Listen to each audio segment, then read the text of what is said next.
Hello, my name is Rania, and I'm what's referred to as a third culture kid. I come from Morocco in North Africa and Australia. I've lived in 4 countries and have been to 7 schools. That may seem a lot, but to some people it's completely natural.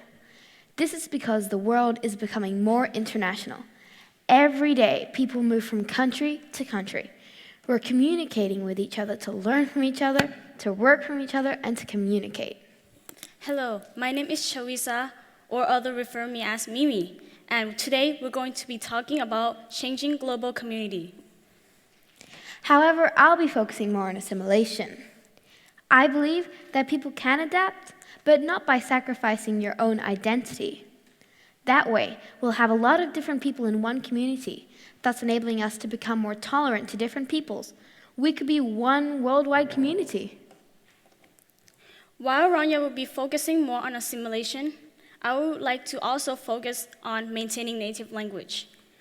According to some people's point of view, native language is hard to keep up with, but it depends on your perspective of your native language and if you care about it or not.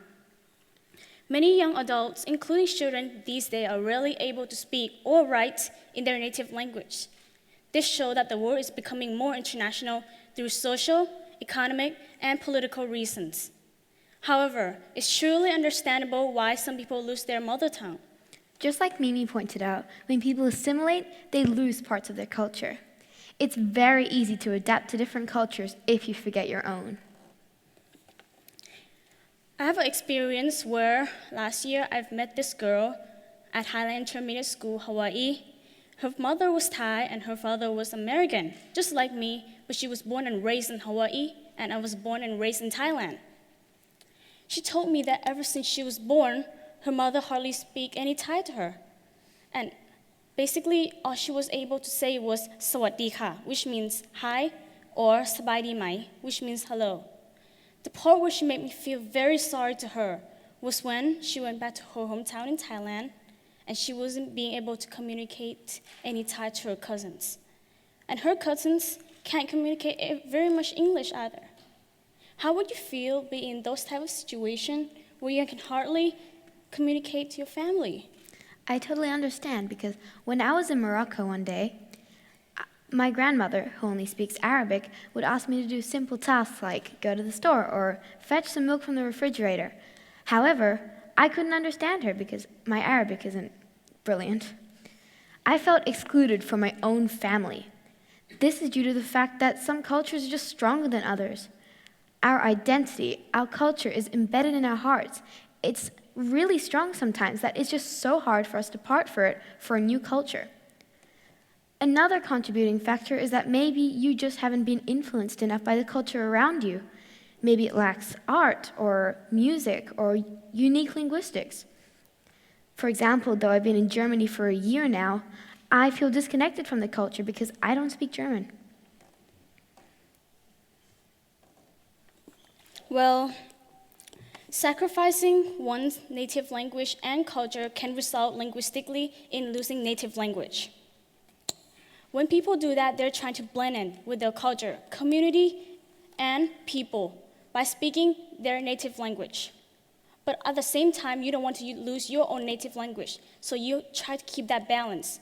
Your family can be a big part of benefiting your maintaining of native language.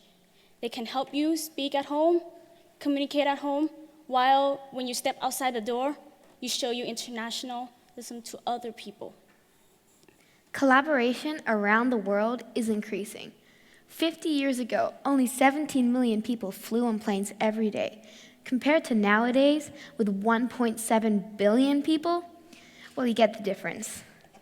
Also, there isn't just your culture in this world. There are over 5,000, so that's 4,999 more to learn about and discover.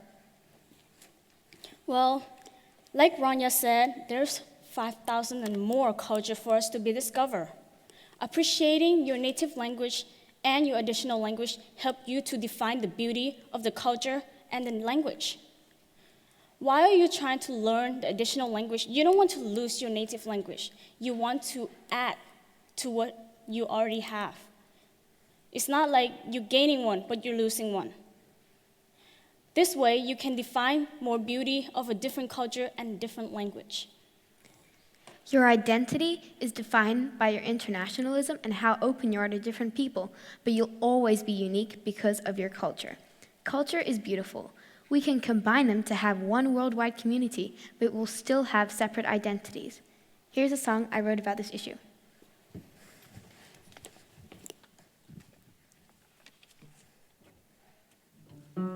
One day we'll realize all isn't what we know. There is more behind the shades of stereotypes.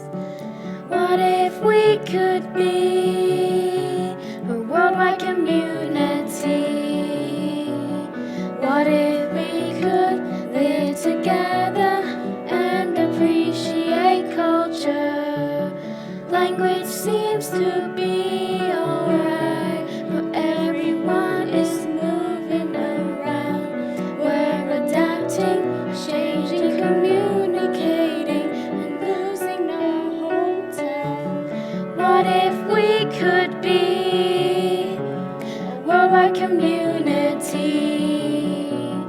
What if we could live together and appreciate culture? But we will see, we'll appreciate.